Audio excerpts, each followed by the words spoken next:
Hi everyone, and welcome to my first podcast of 2020. Thank you for tuning in. And today I'm going to have a go at looking ahead and some of the considerations that you as individuals and also as organisations you should consider how you're going to build or continue to build social and social media into your overall go-to-market strategies. And social media has changed the world, and so can you. And what do we mean by that? One cannot argue the impact that social networks and social media has had on society. I got a notification the other day. I think I've been on Facebook now for 13 years. I've been on LinkedIn for 15 years, and the other platforms that have risen since then and continue to rise. So this isn't anything new, but I think when I first joined Facebook, would I believe I'd be sitting here having a podcast, talking to people that maybe I've never met before in my life? People will want to listen to what I've got to say. No, I wouldn't. Could we even see that this is where it was going to go? I don't think anybody could. And we're at an interesting point in time, because social media has changed the world for positive. Negative impact on that is obvious. And what do we mean by so can you? Well, ultimately, as a single person, your barrier to market is now very, very low. Social media platforms are free to use to all intents and purposes, other than the fact that obviously you have to give your data away for another debate. But with a mobile phone, smartphone, access to a 4G, 3G telephone network, Wi-Fi, internet, the ability to get online, everybody has a voice. Everybody can have an opinion, and that can be shared far and wide in a matter of minutes. And you can influence people. You can influence people to do things, follow you, buy things, vote, all sorts of different things out there. And we always say in our sessions on content, one shouldn't talk about sex, politics, and religion, because it's so divisive. But one has to, when illustrating these points. You look at the likes of Donald Trump and how he is leveraging Twitter very effectively. One cannot argue that what he is doing is very effective. I don't necessarily agree with what he's doing in the approach and the rhetoric that he is talking about. And a slight digression, I've almost finished a book called How Democracies Die by Stephen Levitsky and Daniel Ziblatt, and it's a fascinating read on where we are and what history can or cannot teach us around politics. And a lot of what we're seeing today started in the late 60s, certainly in the US. Social media has obviously augmented and increased that. You look at the likes of Cambridge Analytica and so on. As I say, I digress. But as an individual, yes, he is changing the discourse through the use of social media. We look at Greta Thunberg, again, a 16-year-old girl who, through the power of social media, has brought the conversation of climate change and the future of our children to the fore, to the main press, to the main media. Time magazine of the person of the year. And before, however long, I think 2 years ago, nobody had ever heard of her. And yet she got out there, got on social media, started to push her viewpoint. And again, you don't have to agree with these people. But what one cannot argue with is how they are leveraging the medium of social media to get a message out there and affect change. So that is what we mean by social media has changed the world, and so can you. So let's kind of bring it back to things that you can do, because yes, we can all be influencers. Yes, we can all get out there and potentially get millions of followers and be invited to speak on news programs and news outlets, but it's unlikely. That is a small percentage of people versus the total population. And might I say, it's not all that it's cracked up to be, because you have to deal with the positive side as well as the negative side when you're managing that. But the mechanics remain the same. So if we look at where we're going and where society is taking us on all of this, privacy is obviously a big one, and data is a big one, and trust is a big one. And there's a chap called a US professor called Tom Peters, and he and I'm probably going to paraphrase badly here, but it's trust is what is going to be the most important currency over the next decade, because trust has been eroded. Fake news. Do we believe anything that we now read out there? If it's got a million likes, it must be true, right? And that's why we're starting to see the likes of Facebook removing like counts on Instagram posts to try and encourage people to engage with the content for the content's sake, rather than the fact that loads of other people have engaged with it, therefore I will automatically engage with it. So we need to start to break this down around communication and marketing and sales and business development, and how you can start to drive your message more effectively into your markets. So if we focus on trust for the moment, how does one build trust? It takes time. You typically have to have met the person. I think we always talk about trying to bring the conversation online, offline as quickly as possible to build that human connection. That said, I do follow individuals online whom I've never met. I have communicated with them. I have been in conversation with them, and there is now an element of trust that if I were to recommend them to someone, they would represent me and my brand in a way I'd be happy with. Now, that trust isn't as strong as if I've actually met somebody face to face and started to build a relationship. But you can build trust online without actually having to meet someone. So how does one do that? Well, then it comes down to things like content. What type of content are you sharing? Is it helpful? Does it help me think differently? Does it connect with me emotionally? And is it creating something that I understand and that I want to be part of? Because humans throughout time, back to the theory around tribes and the tribal theory, we kind of congregate around like-minded people, and we gravitate towards like-minded people, which there's a positive side of things, but also there is a negative side of things, because then potentially you just surround yourself with viewpoints that support your own view and doesn't allow any space for kind of discourse or debate and understanding another viewpoint. That is a challenge. That is, we all see it happening in politics at the moment. It's become so bipartisan, it's become so partisan rather than bipartisan, that it's black or white. There is no middle ground for that discourse, and it's that discourse which is, and that conversation and that debate, that I believe we need to bring back. And you can have this very easily online. I disagree with people, and I disagree with stuff that I see written on LinkedIn, that I see on Twitter. And sometimes I engage in debate, but I engage in that debate in the same way as I would do as if I was talking to any of you in a face-to-face manner. It's done in an appropriate way. It's done in a respectful way.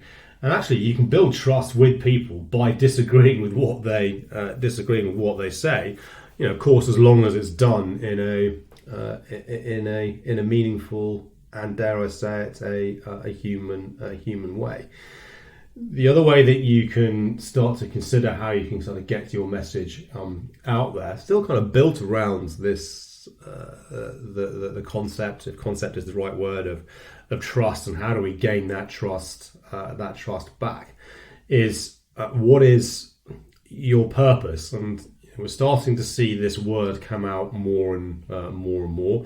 And corporations and businesses are now having to articulate their purpose. And I don't mean this by what your mission statement is per se, but what is your purpose as an organization, not only to your clients, your prospective clients, your employees, your future employees, shareholders, society, environment, and so on. Because capitalism, is it a dirty word? I don't know, but no longer is it fit for purpose that we're here to add value. We're here to help our clients deliver their vision. Blah blah blah blah. Want to start to get into the DNA and the purpose of organizations and ideally individuals. Why do you do what you do? It's got to be more than just getting that share price up. It's got to be more than just hitting quota next quarter. And that sometimes is quite a hard thing for an organization to articulate. I mean, some organizations find it hard to articulate what their brand is and what their brand stands for, and that's a separate conversation altogether. And speaking to some very smart people within some of our clients who are in the strategy and consulting space, purpose is they're now looking to see how they can actually create shareholder value and even actual stock market value or financial value within purpose of a company. And if you can start to articulate your purpose in an authentic way, and we'll come on to that for me, you will start to build up these levels of trust, and start to also tap into the belief systems of your client base, of your employees, of future clients, of people who will also have similar views on life and a similar purpose themselves of what they want to achieve and what they want to get to. You look at the next generation coming through. What research says is apparently we are looking more for experiences rather than actual material things such as private jets, fast cars, or whatever. And certainly for me, as I'm now a parent of two, Olivia and Max, I want to enjoy experiences with them that I can remember in 10, 20, hopefully 30, 40 years time, but also that they will remember and keep with them. And it's also experience that starts to give you the personality, give you the guidance, the confidence to do things. Yes, you can have the best laptop, the best piece of technology, the best whatever it is, but actually without experience around how to use it, experience of using it, experience of being in different situations, different organizations, different cultures, how that might work, all this is for nothing. And as we see, technology comes and goes, and it is evolving at such a rate, but us humans are still here, and we're still doing most things right.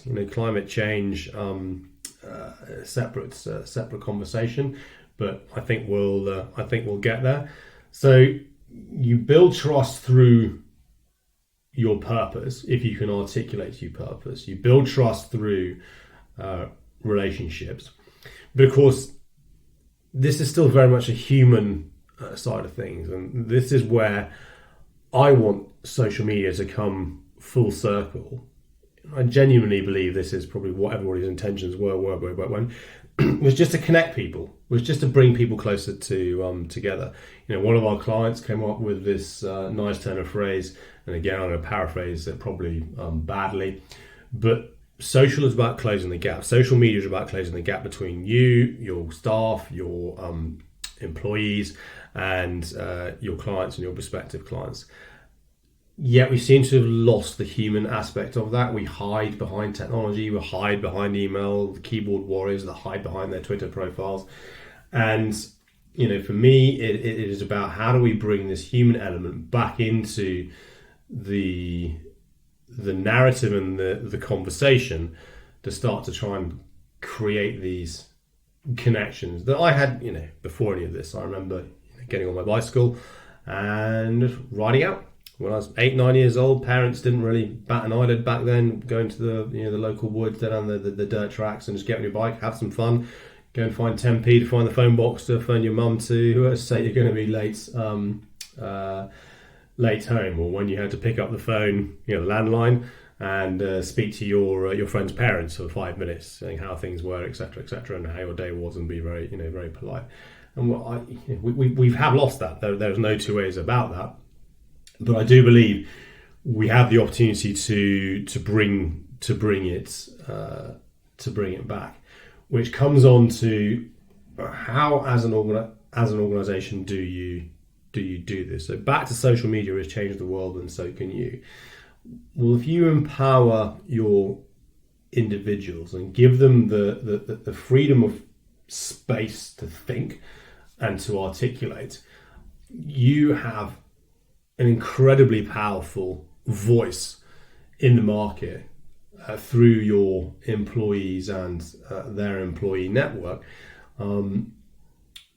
by allowing them to articulate what is your purpose as a company, as a business. You could be a company of 10 people, you could be a company of 250,000 people. It doesn't matter. The mechanics all remain the same. And again, that is the beauty of social media. You can be a small organization but still have a global voice. You can still have global impact. You can still disrupt huge organizations as a small, nimble organization just by leveraging social media and your employees and the voice of them that they have. And we're now moving into the world of employee advocacy. It's been around for ages, but it's coming full circle.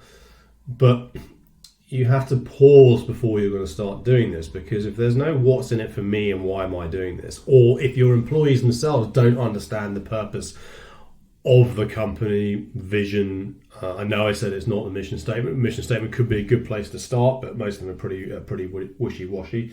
You need to understand what is it that you're doing and why, and how does this tap into the market that you want to work with, and how does this impact them? This isn't an inward on how does this impact me as a company. It's how does this impact our client base, our audience? How does it impact me? How does it impact you? And if we think about kind of this and kind of the brand association, if you will, a car, it's just a box on 4 wheels that gets you from A to B. But we all relate to different car brands differently and have different views on car brands differently. And just because you have, one might buy Mercedes. Now, you're not going to buy the most expensive Mercedes. You could do. You might buy the cheaper model Mercedes, but you're buying into that Mercedes kind of belief system, and that taps into an emotional something within you which grabs you, versus a BMW, Audi, VW, whatever. And the same goes for consumer brands, Android versus Apple, Nike versus Adidas. I go on and I could go on. But the same does apply, or needs to apply at a corporate level. But dare I say, at a corporate level, you may not have the same kind of emotional affinity to them as a brand as you do in the consumer world. But you will have an emotional affinity to the people that you work with. And it's that we need to start to bring back. It's that we need to start to get back hold of. Is how can we bring that full circle to a time before social media, leveraging that experience and understanding of what we got, but bringing that into the modern world. But more importantly, recognizing that yes, the next generation of employee lives in a very, very different space, lives in a very, very different world, and don't have that experience, have never ever had that experience. So how can those of us that have got that experience help kind of bring that to life for somebody who only knows how to communicate on WhatsApp, who only knows how to communicate on Instagram, who only understands that influencer marketing is advertising, doesn't really watch TV, is on YouTube all all the time. Wants to be a YouTube influencer over and above an astronaut or a scientist or whatever, engineer, whatever it is. It doesn't matter. And ironically, social media can actually be a hugely powerful platform in order to do this, to educate when leveraged properly. So back to empowering the voice of your individuals. If we go back to social media has changed the world and so can you. If we take each individual employee, the so can you. Imagine if you could empower every single one of your employees to have the confidence, have the habitual change to represent what you stand for as a business in a constructive, authentic way with context. We're not talking about what we see all the time, broadcast the corporate message. Actually give them a voice, actually give them some purpose to feel part of the ecosystem that is the company that you now have. And that's what companies are today. They are ecosystems. No longer does the hierarchy has almost been completely democratized by social media and social media technology. Yes, of course, you need a hierarchy, you need reporting structures, etc. But we're in a far more fluid working environment than we have ever been in society, which is a good thing. It is a good thing, and organizations are struggling to deal with this and kind of work out this new way of working. Is it a new way of working? It's just a different way of working.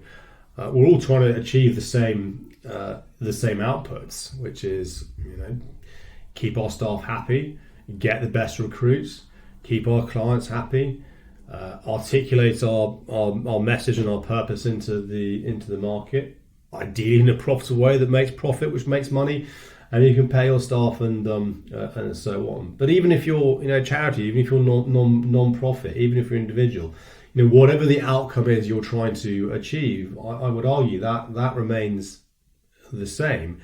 It's the manner and the way in which you are going to get to that outcome, which has changed. And we come full circle to how has that changed?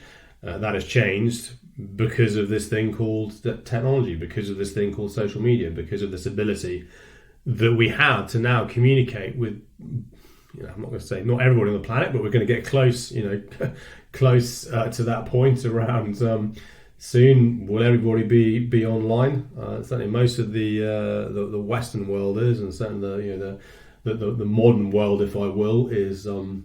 You look at developing countries such as India and Africa and China, rapid growth there, straight to mobile, straight to 5G, super fast internet access, and it's only going to go one way, which is it can continue down this route. We're going to become ever more connected. But what is interesting is also seeing, Zuckerberg has said we're moving into the world of kind of the private space or the private world, and Facebook is trying to. Our data is never private. Let's just accept it. Whilst they may not be able to identify it's actually you, our data is already out there and it's already gone. And if you want a better user experience, your data, you're going to have to give something to get that. But trying to move it into more private conversations, one-to-one conversations, rather than out in the public domain. But you're also starting to see that what has been referred to as direct to consumer. So the likes of Nike trying to communicate directly with us, rather than going through us going to a store and buying, because different stores represent different viewpoints and different perspectives. So how are we going to, in the B2B world, kind of manage all of this? Because we actually have the direct to consumer conversation. If you think, that's why you have sales teams, that's why you have your partners, your lawyers, your accountants. That's why you have a direct to consumer conversation, if you will. But how can we kind of elevate that and make that more effective in this digital landscape? And it comes full circle back to the human element and the change in behavior and the change in habit, because I recognise a lot of people out there just don't understand this, and I'm on some parent Facebook groups where you've got parents asking questions around what's the difference between TikTok and Facebook, and what's the difference between this and that, and how safe is this and how safe is that. And I'm kind of sitting there going, well, why do you not know this? And then I have to take a step back and going, this is the world that I live and breathe and operate in, and it's extraordinarily arrogant of me to sit there and go, why do you not get this? Because this is just what I do. And there's a huge swathe of leaders out there, CEOs out there, you yourself that may be listening, going, you know what? I don't get this. I don't understand this, and that's totally fine. I'm not a mechanic. Could I change the oil in my car? No, I couldn't. Yeah, a mechanic would look at me and go, what do you mean you can't change the oil in the car? It's really easy. Well, of course it is, because you've got X number of years of learning and experience and doing that. And that, I believe, is the biggest fundamental change that needs to happen in all of this. Yes, you need the trust piece. Yes, you need the purpose piece. Yes, of course, you need your content and good content. Yes, there is absolutely the need for technology to support all of this, and by that I don't mean LinkedIn, Facebook and Instagram. I mean technology solutions such as Buffer, Hootsuite, Sociable, Smart, Sales Navigator, the technology that supports the ability to have these effective conversations in a way that isn't so time consuming for your staff. But until we actually get under the understanding of this concept that social media has changed the world, and so can you, and you can understand that, and actually it doesn't take that much time once you get into the habit of doing it. It's dipping in and out of it, that this can have profoundly positive effects for you as an individual, for just general learning, for promotion, for finding your next role, but also as an employer. It can have profoundly positive effects on employee engagement, keeping your star performers, attracting the right talent. It can also have profoundly positive effects on driving brand awareness, driving your purpose in the market, driving better client-customer conversations, creating a more personalized approach, better inbound. There's so many different things that social media as a platform can generate for you as individuals and as organizations. It is incredible. But what needs to change in all of this is this shift in mindset and behavior. As ever, I hope you found that interesting, insightful. Thank you for listening. If we're not connected on the varying social media platforms, you know where you can find me, Alexander Lowe. Otherwise, enjoy the rest of your day, whatever you may be doing, wherever you may be, and I look forward to talking to you on my next podcast. Thanks for listening.